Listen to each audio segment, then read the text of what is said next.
Capítulo 1. Necesidad de la devoción a la Santísima Virgen.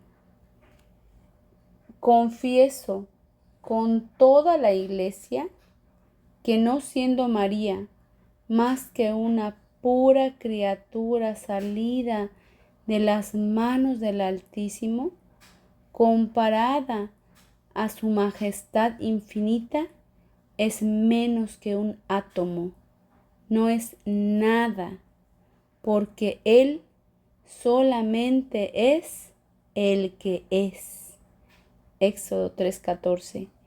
Y que en consecuencia este gran Señor siempre, independiente y suficiente en sí mismo, no ha tenido nunca absolutamente, ni aún ahora, necesidad de la Santísima Virgen para el cumplimiento de sus deseos y la manifestación de su gloria, ya que le basta su voluntad para que todas las cosas sean hechas.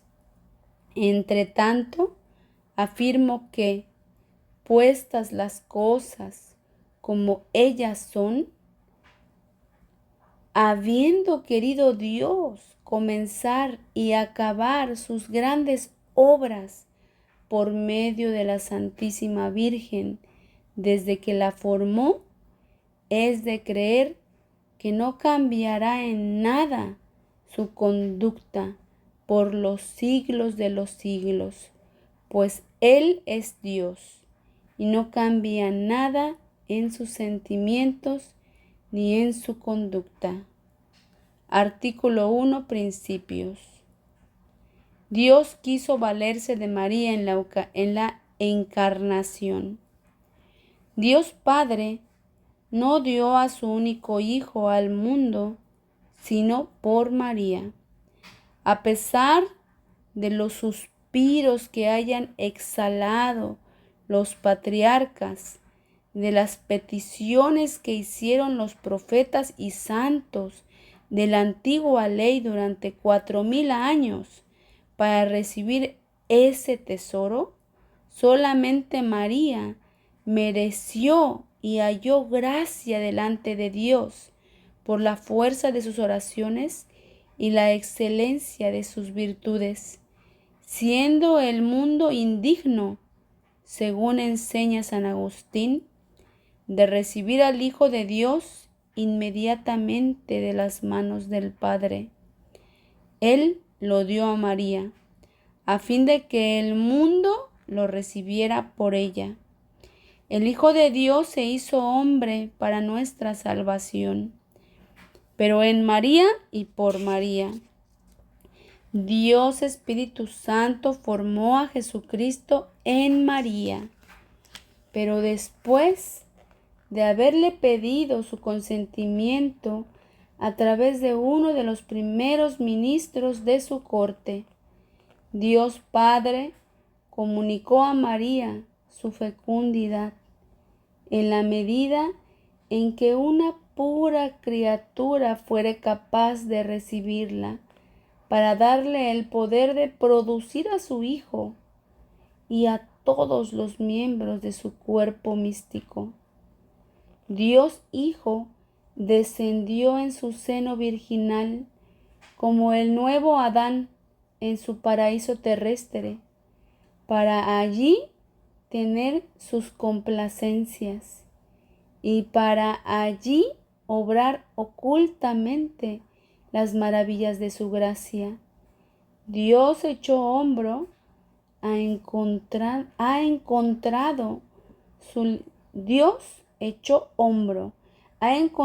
su libertad en verse aprisionado en su seno.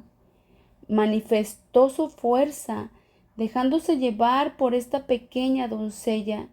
Encontró su gloria y la de su Padre, ocultando sus esplendores en todas las criaturas de la tierra, no revelándolos más que a María.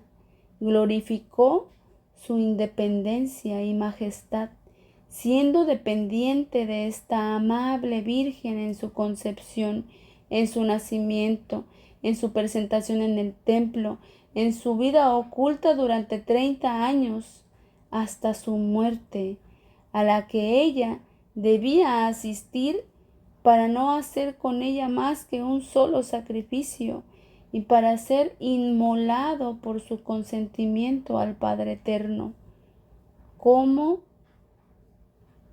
otrora Isaac por el consentimiento de Abraham a la voluntad de Dios. Es ella quien lo amamantó, nutrió, levantó, educó y sacrificó por nosotros. Oh, admirable, incomprensible dependencia de un Dios que el Espíritu Santo no pudo dejar en silencio en el Evangelio, a pesar de habernos ocultado casi todas las cosas admirables que esta sabiduría encarnada ha hecho en su vida oculta, para mostrarnos el precio y la gloria infinita. Jesucristo ha dado a Dios su Padre más gloria por la sumisión que Él tuvo a su madre durante 30 años, que la que le hubiese ofrendado convirtiendo todo el mundo, obrando las más grandes maravillas. Oh, qué gran gloria damos a Dios cuando, a ejemplo de Jesucristo, nuestro único modelo, nos sometemos a María para mejor agradarle. Si examinamos de cerca el resto de la vida de Jesucristo, constataremos que Él ha querido comenzar sus milagros por María. Santificó a San Juan en el seno de su madre Santa Isabel por la palabra de María. Inmediatamente ella habló, Juan fue santificado y fue su primero y gran milagro de gracia. En las bodas de Caná convirtió el agua en vino a su humilde ruego, siendo su primer milagro de naturaleza. Por María comenzó y continuó sus milagros, y hasta el final de los siglos los continuará por medio de María. Siendo Dios Espíritu Santo estéril en la divinidad, es decir, no produciendo ninguna otra persona divina, se volvió fecundo por María, con quien se desposó. Es efectivamente con ella y en ella y de ella que Él ha producido su obra maestra, que es un Dios hecho hombre, y es también por medio de ella que Él produce todos los días hasta el fin de los tiempos a los predestinados y miembros del cuerpo de esa cabeza adorable. He aquí el por qué, cuanto más Él ve a María, su querida e indisoluble esposa, viviendo en un alma, más operante y poderoso se vuelve para producir a Jesucristo en esta alma y a esta alma en Jesucristo. No es propiamente que se quiera decir que la Santísima Virgen da al Espíritu Santo la fecundidad, como si Él no la tuviera, ya que siendo Dios tiene la fecundidad o la capacidad de producir como el Padre y el Hijo, a pesar de no reducirla al acto y en consecuencia no produciendo ninguna otra persona divina. Con esto quiero decir que el Espíritu Santo, por intermedio de la Santísima Virgen, de quien Él quiere servirse, aunque de ello no tendría absolutamente ninguna necesidad, puso en acto su fecundidad, produciendo a Jesucristo y a todos sus miembros en ella, y por ella, misterio de gracia desconocido incluso a los más sabios y espirituales de entre los cristianos. Segundo principio, Dios quiere valerse de María en la santificación de las almas.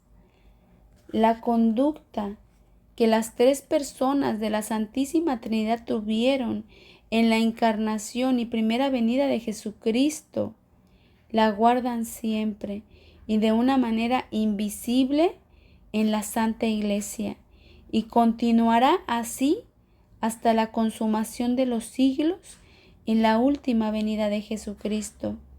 Dios Padre reunió en su lugar todas las aguas y las llamó mar. Reunió todas sus gracias y las llamó María.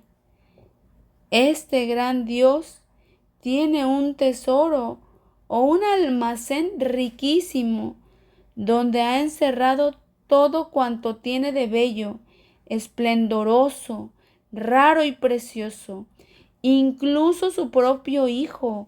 Y este tesoro inmenso no es otro que María, a quien los santos llaman el tesoro del Señor, de cuya plenitud los hombres son enriquecidos. Dios Hijo comunicó a su madre todo lo que adquirió con su vida y con su muerte, sus méritos infinitos y sus virtudes admirables, haciéndola tesorera de todo lo que su Padre le dio en herencia. Es por medio de ella que Él aplica sus méritos a sus miembros, comunica sus virtudes y distribuye sus gracias en su canal misterioso, el acueducto por el cual hace pasar suave y abundantemente sus misericordias. Dios Espíritu Santo comunicó a María, su fiel esposa, sus dones inefables y la escogió para ser la dispensadora de todo cuanto Él posee, de tal forma que ella distribuye a quien quiere, tanto cuanto quiere, como ella quiere y cuando quiere, todos sus dones y gracias. Y no se da a los hombres ningún don celeste que no haya pasado por sus manos virginales, pues tal ha sido la voluntad de Dios, quien quiere que tengamos todo por María, ya que así será enriquecida, ensalzada y honrada del Altísimo, la que se empobreció, humilló y ocultó hasta el fondo de la nada por su profunda humildad durante toda su vida. Estos son los sentimientos de la Iglesia y de los santos padres.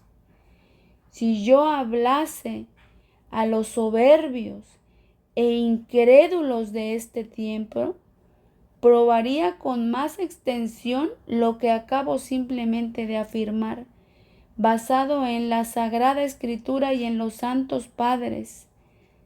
Reportaría a los pasajes latinos, aduciendo además muchas otras sólidas razones que podrían ser vistas en la triple corona de la Santísima Virgen del R.P. Poiré.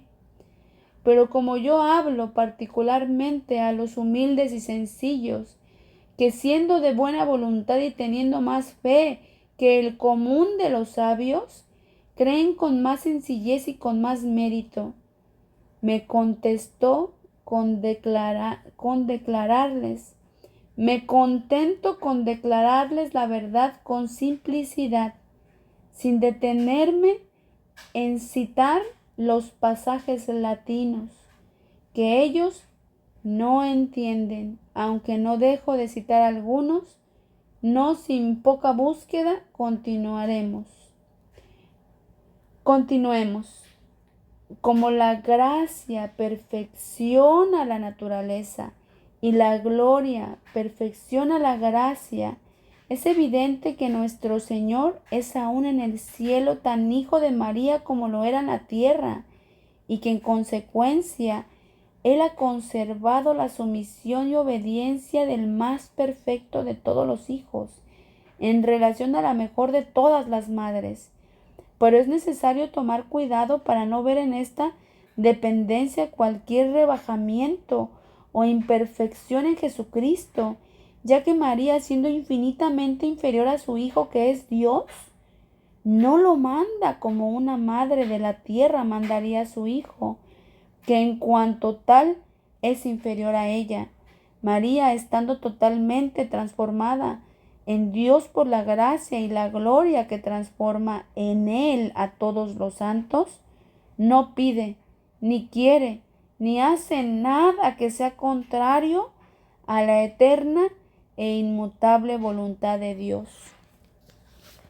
Cuando leemos, pues, en los escritos de San Bernardo, San Bernardino, San Buenaventura, etc., que en el cielo y en la tierra todo, hasta el mismo Dios, está sometido a la Santísima Virgen, ellos quieren decir que la autoridad que Dios ha querido voluntariamente dispensarle a María es tan grande que se diría que ella tiene la misma potestad que Él, y que sus oraciones y sus súplicas son tan poderosas ante Dios que son como mandatos a la majestad divina, que no resiste nunca a la oración de su querida madre, pues ella es siempre humilde y conforme a la voluntad del Señor.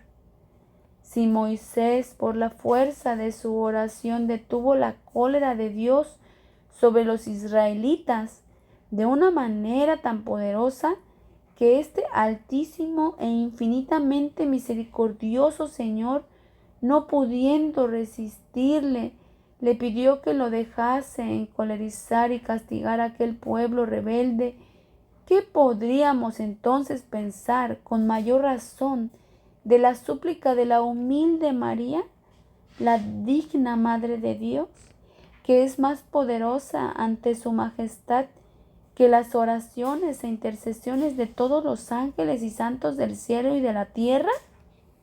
María manda en los cielos sobre los ángeles y los bienaventurados, como recompensa de su profunda humildad. Dios ha dado el poder y el encargo de llenar de santos los tronos vacíos, de los cuales cayeron por su orgullo los ángeles apóstatas. Tal es la voluntad del Altísimo, que exalta a los humildes. Lucas 1:52. Que el cielo, la tierra y los infiernos se pliegan de buen o mal grado a los mandatos de la humilde María, a quien Él ha colocado como soberana del cielo y de la tierra, generala de sus ejércitos, tesorera de sus bienes, dispensadora de sus gracias, realizadora de sus grandes maravillas, reparadora del género humano, medianera de los hombres, exterminadora de los enemigos de Dios, y la fiel compañera de sus grandezas y de sus triunfos. Dios Padre quiere hacerse hijos por María hasta el fin del mundo, y le dice estas palabras: In Jacob habita. Eclo 24:13. Habita en Jacob, es decir, haced vuestra morada y residencia en mis hijos y predestinados, figurados por Jacob, y de forma ninguna en los hijos del diablo y los réprobos, figurados por Esaú. De igual manera que en la generación natural y corporal hay un padre y una madre, también en la generación sobrenatural y espiritual hay un Padre que es Dios y una Madre que es María. Todos los verdaderos hijos de Dios y los predestinados tienen a Dios por Padre y a María por Madre.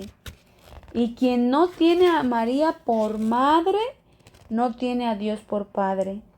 Esta es la razón por la cual tanto los réprobos como los herejes y cismáticos, etc., que odian o miran con desprecio o indignación a la Santísima Virgen, no tienen a Dios por Padre, aunque se gloríen de tenerlo, porque no tienen a María por Madre.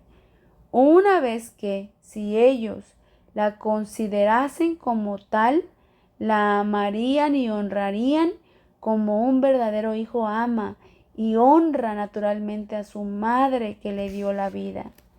El signo más infalible e indudable para distinguir a un hereje, un hombre de mala doctrina, un réprobo, de un predestinado, es que el hereje y el réprobo no tienen más que desprecio e indiferencia hacia la Santísima Virgen, procurando por sus palabras y ejemplos disminuirle el culto y el amor, abierta u ocultamente, y aun sirviéndose algunas veces de hermosos pretextos.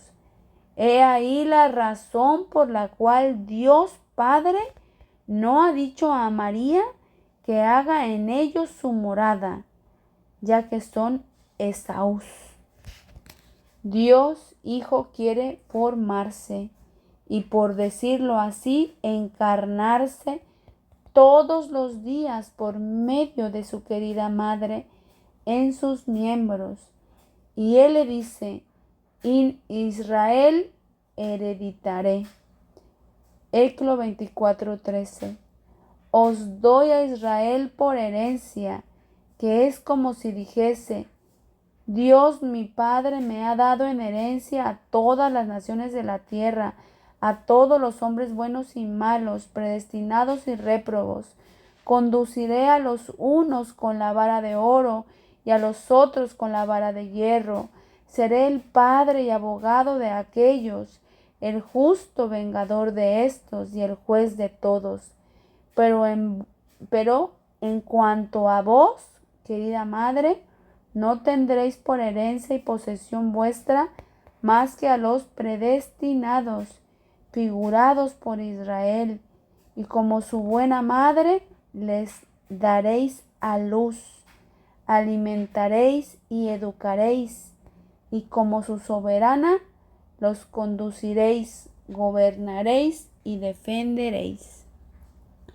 Un hombre y un hombre ha nacido en ella. Dice el Espíritu Santo: homo et homo natus est in ea. Salmo 86:5. Según la explicación de algunos padres, el primer hombre que nació de María es el hombre Dios, Jesucristo. El segundo es un hombre puro, hijo adoptivo de Dios y de María. Sí, Jesucristo, cabeza de los hombres, nació en ella. Los predestinados, que son los miembros de esta cabeza, deben también nacer de ella. Como consecuencia necesaria, una misma madre no da a luz al mundo a la cabeza o al jefe sin los miembros, ni a los miembros sin la cabeza. De ese modo engendraría un monstruo de la naturaleza. De igual manera, en el orden de la gracia, la cabeza y los miembros nacen de una misma madre.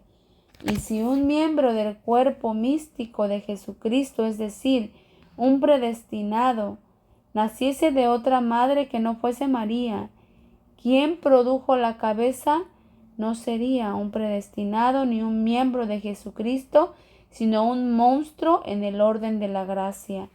Más aún, siendo Jesucristo ahora y siempre el Hijo de María, según le repiten millares de veces todos los días en el cielo y la tierra: y bendito es el fruto de tu vientre, Jesús. Lucas 1:42. Es enteramente cierto que Jesucristo es para cada hombre que lo posee en particular tan verdaderamente el fruto de la obra de María, como para el mundo en general. De suerte que, si algún fiel tiene a Jesucristo formado en su corazón, puede atreverse a decir: mil gracias a María.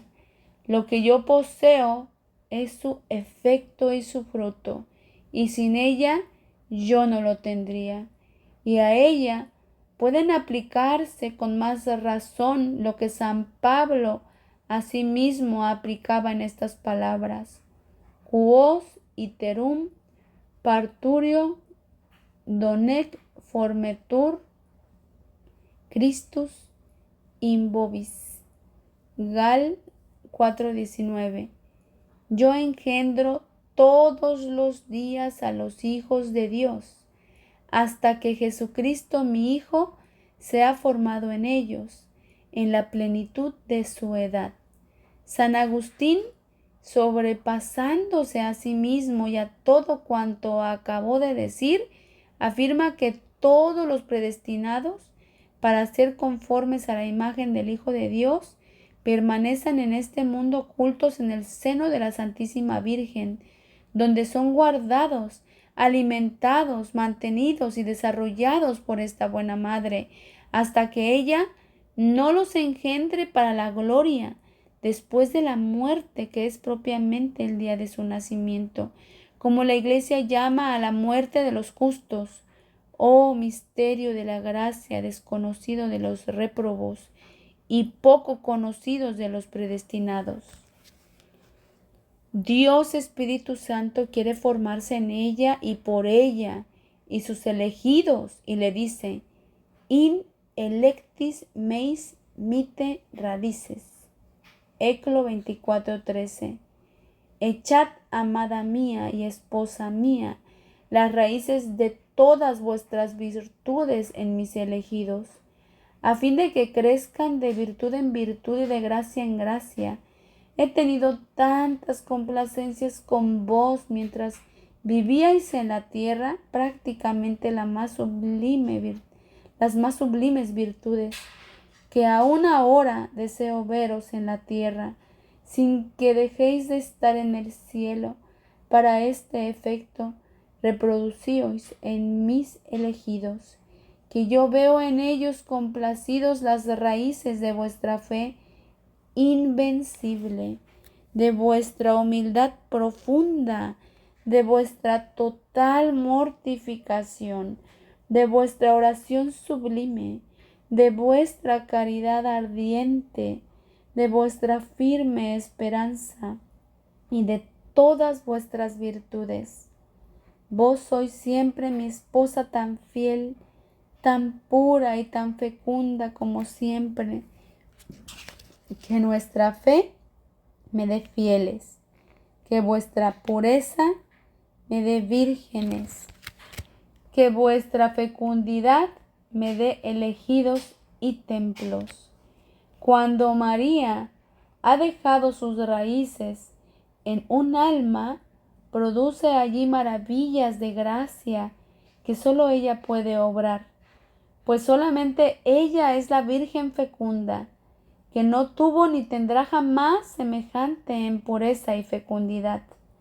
María produjo con el Espíritu Santo la cosa más grande que haya habido y habrá jamás, que es un Dios hombre, y producirá sucesivamente las más grandes cosas que habrá en los últimos tiempos, la formación y educación de los grandes santos que habrá hacia el fin del mundo, le esté reservada a ella, ya que sólo esta singularidad y milagrosa Virgen puede producir, en unión con el Espíritu Santo, las cosas singulares y extraordinarias. Cuando el Espíritu Santo, su esposo, la encuentra en un alma, vuela allí y entra plenamente. Se comunica a esta alma con abundancia en cuanto a ella da lugar a su esposa. Y una de las grandes razones por las que el Espíritu Santo no hace ahora maravillas asombrosas en las almas es porque no encuentra en ellas una tan gran unión con su fiel e indisoluble esposa. Digo indisoluble esposa, ya que después que este amor sustancial del Padre y del Hijo se desposó con María para producir a Jesucristo, la cabeza de los elegidos, y a Jesucristo en los elegidos. Él nunca la ha repudiado, pues ella ha sido siempre fiel y fecunda.